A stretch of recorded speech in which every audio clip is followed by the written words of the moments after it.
ഈ rain water first വന്നിട്ട് ഇതിലേക്ക് ചാടുക. മഴ പെയ്യുമ്പോൾ ഇതിലൂടെ ഇങ്ങനെ എപ്പോഴും കുറച്ച് വെള്ളം വന്നുകൊണ്ടിരിക്കും. ഇത് വെള്ളം എന്ന് പറഞ്ഞിട്ട് ഇങ്ങനെ ഈ വാൾവിൻ്റെ അതിലെ വെള്ളം കയറി വന്നിട്ട് ഈ 3 പൈപ്പിലൂടെ വെള്ളം ഫിൽറ്ററായിട്ട് 3-ലൂടെ ഫിൽറ്ററായി വന്നിട്ട് വെള്ളം ഇതിലൂടെ ഇങ്ങനെ വന്ന് ഇതിലൂടെ ഇറങ്ങി വന്ന് കിണറ്റിലേക്ക് പോവുക ചെയ്യുന്നത്. ഇത് ക്ലീൻ ചെയ്യാൻ ഈ വാൾവ് പൂട്ടുക, താഴെയുള്ള വാൾവ് പൂട്ടുക, പിന്നെ അതുപോലെ തന്നെ ഈ വാൾവും പൂട്ടുക.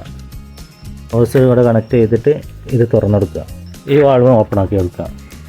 എന്നിട്ട് ഇവിടെ താഴെ ഒരു ബക്കറ്റൊക്കെ വെച്ചിട്ട് പൈപ്പ് ഓണാക്കും. പൈപ്പ് ഇവിടെ കണക്ട് ചെയ്തിട്ടുണ്ടാവും ഹോസ്, അത് ഓണാക്കിയിട്ട് വെള്ളം വരുമ്പോൾ ഈ 3 ഇതിലുള്ള വല്ല കച്ചറൊക്കെ ഉണ്ടെങ്കിൽ അത് ഇവിടെയുള്ള താഴെയുള്ള ബക്കറ്റിലേക്ക് വരും. അങ്ങനെ അത് കഴിഞ്ഞതിന് ശേഷം ഈ പൈപ്പൊക്കെ ഡിസ്കണക്ട് ചെയ്തിട്ട് ഇത് ക്ലോസ് ചെയ്യുക. എന്നിട്ട് അതും ക്ലോസ് ചെയ്യുക. ഈ വാൾവ് തുറക്കുക, ഈ വാൾവും തുറക്കുക. അപ്പോൾ കഴിഞ്ഞ് എന്താ പറയുക, മഴ പെയ്യുമ്പോൾ എന്താ പറയുക ഫസ്റ്റ് വരുന്ന കച്ചറൊക്കെ ഈ പൈപ്പിലുണ്ടാവുക. അപ്പോൾ ഇത് ക്ലീൻ ആക്കാൻ ലെഫ്റ്റ് സൈഡിലേക്ക് തിരിച്ചെടുത്താൽ ഇത് നമുക്ക് ഓപ്പൺ ആക്കാൻ പറ്റും. അപ്പോൾ ഇതിൻ്റെ അകത്ത് എന്തെങ്കിലും ചളിയോ അല്ലെങ്കിൽ ഇലയൊക്കെ ഉണ്ടാവും.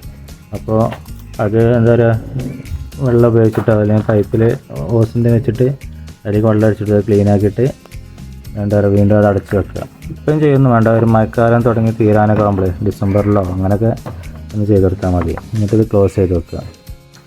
ഇതിനെന്തായാലും ചെറിയൊക്കെ ലീക്ക് ഉണ്ടെങ്കിൽ അത് പ്രശ്നമാക്കൊന്നും വേണ്ട. കാരണം ഈ ചളി പോകണമെങ്കിൽ ഫുള്ള് ടൈറ്റാക്കി വെക്കാതൊക്കെയാണ്. കാരണം ഒരു ചളി ടൈറ്റാക്കി വെച്ചാൽ ചിലപ്പോൾ ചളി ഉണ്ടാകുമ്പോഴൊക്കെ ഊരാൻ ബുദ്ധിമുട്ടാകും. അതുകൊണ്ട് ഞങ്ങൾ ഫുള്ളായിട്ട് ടൈറ്റാക്കി വെച്ചിട്ടില്ല.